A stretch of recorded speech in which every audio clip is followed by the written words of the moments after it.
Quick access toolbar كمي جرنا ينا نتكملها إذا لعلي home ويدما لعلي فايل نرين زلنا سلسة أربعة زخونا commands زياتن تن quick access toolbar أب quick access toolbar تحاول يفنزلوا commands سين مالتيو أبزا قونا نحداريناها أروالاتنا كالوت commands نحداهنا مصدريناها كليك نقبر مالتيو new open email زبلالنا quick print زبلالو print preview زبلالو spelling touch mouse mode زبلالو مالتي هجي زيا تا quick access toolbar إلنا نتوعى يا مالتي أبزا quick access toolbar كل جزء زحق أوفو command سنتهم أتوم ببزحي كنسرح خلنا زجدسونا commands مالتي ويدما ببزحي commonly نتكمل commands كل جزء أبزا quick access toolbar نقامتو مالتي بقليلو ويكا بقول طفا جوابسي كنتكملهم نخد مالتنا عملت حدا نقدر سرحة بيلكا سيف نهداخ تبل لها أكن فايل آتيخا سيف وي سيف أز قلت تبل سيمبلي أخذ لها نزي أكليك تقبرها مالتيو سيف تخون لك زخونا نقدر كأير كات أنيخا نافتزنا بركي هات من لسن نهدا لها عندو نهدا إلكاو عندو يقبر لك مالتي وي ريدو نهدا تقبل لها ريدو تقبر مالتي زخونا مكيار نهدا غير كان يركا هونكا كتمال صوت خد مالتي هجي عنتوي تا سالسيت زنبر سلايدسي ኣብዚ ካልእ ትምፂና ተቐዳሚት ኸና ኣብዚ ስኪርና ነርና ስለዚ ነዚ አንዱ ጌራትልና ድሕዳ ጌጋ ኮይናኻ ሪዱ ጌርኻ ይመልሳ ማለት እዩ ስለዚ ቁፅሪ 1 ብስትመፅእ ቁፅሪ 2 ትመፅእ ማለት እዩ ሕጂ እዚ እንታይ እዩ ብቐሊሉ ብዙሕ ግዜ ማለት እዩ ብዙሕ ግዜ ንጥቀመሎም ኮማንድስ ኣብዚ ኩዊክ ኣክሰስ ቱልባር ንረኽቦም ኢና ማለት እዩ ንኣብነት ስፔሊንግ ከንዕር እንድሕዳ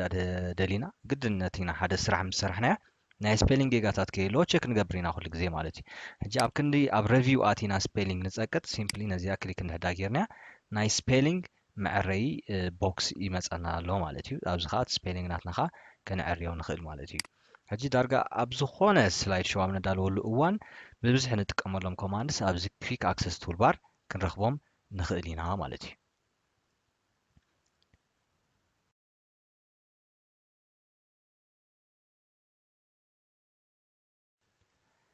ሓደ እዋናት ዘለና ናይ ማይክሮሶፍት ፓወርፖይንት ፕሬዘንቴሽንስ ካብ 2-3 ንላዕሊ ከፊትና ክንሰርሕ ንደሊ ንኸውን ንኣብነት ኣነ ኣብ ማይ ዶክመንትስ 2 ፕሬዘንቴሽንስ ኣለዋኒ ነዘን 2 ፕሬዘንቴሽንስ መጀመርታ ክኸፍተን እየ እዚኣ እታ ቀዳመይቲ ዝሰራሕኽዋ ናይ ማይክሮሶፍት ፓወርፖይንት ፕሬዘንቴሽን እያ ማለት እዩ እዚኣ ከም ዘላ ከፅንሐ ካልእቲ ፕሬዘንቴሽን ከዓ ትህልወኒ ንኣብነት ሕጂ ኣብ ክልተን ክሰርሕ ደሊ ይኸውን ወይ ድማኒ ካብ ሓደ ፕሬዘንቴሽን ናብቲ ሓደ ፕሬዘንቴሽን ኮፒ ክገብር ይደሊ ይኸውን ማለት እዩ ሕጂ ኣብ ሓደ ኣጋጣሚ ካብ 2-3 ንላዕሊ ፕሬዘንቴሽንስ ከፊትና ክንሰርሕ ኣብ ንደልየሉ እዋን ኣብዚ ቪው ባተን ምስ ኣተና ኣብዚኣ ዊንዶው ትብል ኦፕሽን ኣላትና ማለት እዩ ሕጂ እቲ ዘለና ፕሬዘንቴሽንስ ወይ ከፊትና ዘለና ፕሬዘንቴሽንስ ኣብዚ ታሕቲ ከም ትሪእዎ ዘለኹም 2 ፕሬዘንቴሽንስ ከፊት ኣለኹ ነዚአን 2 ፕሬዘንቴሽንስ ካስኬድ እንድሕዳ ኢለን ክልቲአን ከምዚ ኢለን ይጥርነፋ ማለት እዩ ሓንቲ ኣብዝላ ሓንቲ ከዓ ምስኣ ተጠርኒፋላ ማለት እዩ ሕጂ ኣብዚኣ ክሰርሕ ፀኒኻ ናብዚ ሓንቲ ክሊክ እንዳር ጌርካ ኣብዚ ከዓ ክሰርሕ ትኽእል ማለት እዩ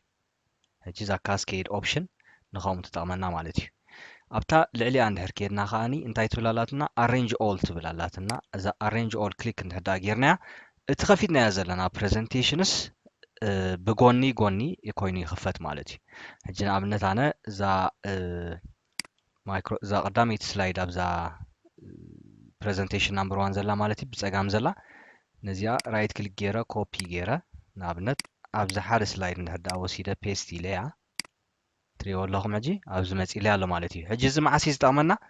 2 ወይ 3 ስላይድ ከፊትና ኮምፔር እናገበርና ወይ ካብቲ ሓደ ስላይድ ናብቲ ሓደ ስላይድ ዳታ እንድሕዳ ንወስድ ኣለና ኮይንና ገለ ኣብ ከምዚ ዓይነት ኣጋጣሚ እዚ ናይ ኣሬንጅ ዊንዶውስ ኦፕሽን ብጣዕሚ ኣገዳሲ እዩ ማለት እዩ ወይ ከዓኒ ጠቃሚ እዩ ማለት እዩ ስለዚ ኣበና ንኣቱ ኣብዛ ቪው ኢልና ምስ ኣተና ዊንዶውስ ዝብል ግሩፕ ክመፀና እዩ ኣብኣ ካስኬድ ከምኡውን ኣሬንጅ ዝብላ ኦፕሽን ኣለዋና ማለት እዩ ሕጂ ካስኬድ እንድሕዳ ጌርናዮ ማዕረ ማዕረ ኮይኑ ኣብዚ ይኽፈተልና ወይ ከዓ ተደሪቡ ይኽፈት ማለት እዩ እንድሕዳ ቪው ኣቲና ኣብዚኣ ዊንዶው ኬድና arrange all ትብላላትና እዚኣ ኸ እንድሕዳ ክሊክ ጌርና ኸ እቲ ከፊትና ዘለና presentations ማዕረ ጎኒ ጎኒ ይኽፈተልና ማለት እዩ ብተወሳኺ ከም ትሪእዎ ዘለኹም እዚኣ ኣብዚኣ ንሰርሕ ስለ ዘለና ድምቕ ኢሉ ኣሎ ማለት እዩ እዚ ሕንፃፅ ትሪእዎ ዘለኹም ናይ እዚኣ ድምቕ ኢሉ ኣሎ ኣብዚኣ ዊንዶው ትብል ኣትየ ስዊች ዊንዶውስ ትብል ኣላትኒ ሕጂ ክልተ presentations እየ ከፊተ ዘለኹ እዚኣ እታ 6 መሰረታዊ ሕግታት ኣብ ኣጠቓቕማ ሞባይል ትብል እዛ ብፀጋም ዘላ እያ እዛ ሓንቲ ኸ ማይክሮሶፍት ፓወርፖይንት ኢንትሮዳክሽን ትሬኒንግ ትብል ዘላ ኸ እዛ ብየማን ዘላ እያ ማለት ሕጂ ኣብዛ ቲክ ኮይናታ ዘላ ኣብኣ ኢና ንሰርሕ ዘለና ማለት እዩ ኣብዛ ካልአይቲ እንድሕር ክሰርሕ ደልየ ነዚኣ ቲክ ገብራ ስለዚ ኣብዚኣ ኣለኹ ማለት እዩ ኣብዚኣ ይሰርሕ ኣለኹ ማለት እዩ ከስ ብኸምዚ ኣገባብ ጌርና ኢና ዘለውና ናይ ፕሬዘንቴሽን ዊንዶውስ ኣሬንጅ ክንገብሮም ንኽእል ኢና ማለት እዩ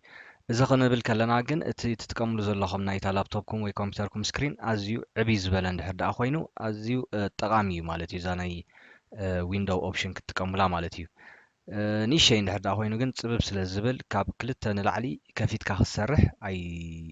ከፀግመካስ ይኽእል እዩ ስለዚ ብዝተኻእለ መጠን እዚ ናይ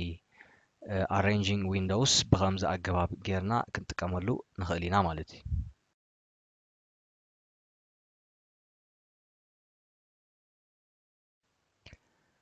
ኣብ ሓደ ፕሬዘንቴሽን ክንሰርሕ ፀኒሕና ስራሕና ምስ ወዳእና ከመይ ጌርና ኢና ንዓፅዎ ንኣብነት እዛ ፕሬዘንቴሽን እዚኣ ኣላትኒ ኣብዚኣ ክሰርሕ ፀኒሐ ኩሉ ሰሪሐ ምስ ወዳእኹ ድማ እንድሕር ደኣ ክዓፅዎ ደልየ እንታይ እየ ዝገብር ሓደ ኣብዚኣ ላዕሊ ክሎዝ ትብል ኦፕሽን ኣላትኒ ማለት እዩ እዛ ኤክስ ንሪኣ ዘለና ንዓ እንድሕር ደኣ ክሊክ ጌርያ እዚ ፕሬዘንቴሽን ክዓፅዎ ይኽእል እየ ማለት እዩ ሕጂ ክዓፅዎ ከለኹ ዝኾነ ለውጥታት እንድሕር ደኣ ካይደ ፀኒሐ ማይክሮሶፍት ፓወርፖይንት እንታይ ዝሓተኒ ዱ ዩ ዋንት ቱ ሴቭ ዮር ቼንጅ ቱ 6 መሰረታውያን ሕግታት ኣብ ኣጠቓቕማ ሞባይል ይብለኒ ኣሎ ማለት ኣብዛ ዶክመንት እዚኣ ሲ ዝኾነ ለውጥታት ስለ ዘሎ ክትዕቅቦ ትደሊ ዲኻ ዝገበርካዮ ለውጥታት ስ ክትዕቅቦ ትደሊ ዲኻ ይብለኒ ኣሎ ክዕቅቦ እንድሕር ደኣ ደልየ እዚኣ ሴቭ ትብል ባተን ክፀቕጣ ክኽእል ኣለኒ ክዕቅቦ እንድሕር ደኣ ዘይደልየ ግን ዱ ኖት ሴቭ ክብል ኣለኒ እንድሕር ደኣ ክምለስ ደልየ ናብዚ ዶክመንት ኻ ካንስል ይብላ ማለት እዩ ካንስል እንድሕር ኢልያ እቲ ናይ ምዕፃው መስርሕ ኣቋሪፀ ኣለኹ ማለት እዩ ሕጂ እንታይ ኢና ንገብር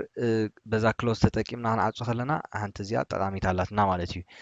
ኩሉ ግዜ ግን ኣብዚ ክንገብሮ ዘለና ወይ ክንጥንቀቐሉ ዘለና እንታይ እዩ ዝኾነ ፕሬዘንቴሽን ሰሪሕና ምስ ወዳእና ሴቭ ምባል ክንሓምቕ የብልናን ማለት እዩ ኩሉ ዝሰራሕናዮ ስራሕ ሴቭ ከይገበርናዮ ምስ እናዓፅዎ ከንቱ ይተርፍ ኣሎ ማለት እዩ ስራሕና ከንቱ ይተርፍ ኣሎ ማለት እዩ ስለዚ ብዝተኻእለና መጠን ኣብዚኣ ክሎዝ ቅድሚ ምባልና